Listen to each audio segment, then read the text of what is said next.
Controversial director Ram Gopal Varma అరెస్టుకు రంగం సిద్ధమైంది. హైదరాబాద్లోని ఆయన ఇంటికి ఏపీలోని ఒంగోలు పోలీసులు చేరుకున్నారు. నవంబర్ 25న ఆర్జీవీ ఒంగోలు రూరల్ పిఎస్లో విచారణకు హాజరు కావాలి. అయితే ఆయన హాజరు కాకపోవడంతో అరెస్టు చేసేందుకు పోలీసులు సిద్ధమయ్యారు.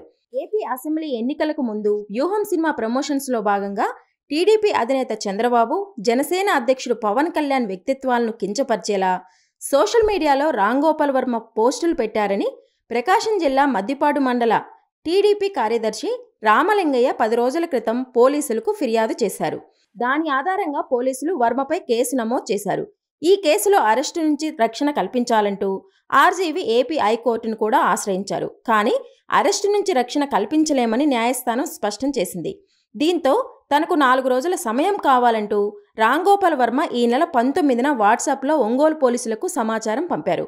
గడువు ముగిసినా విచారణకు హాజరు కాకపోవడంతో అరెస్టు చేసేందుకు ఆయన నివాసానికి పోలీసులు వెళ్లినట్టు తెలుస్తోంది.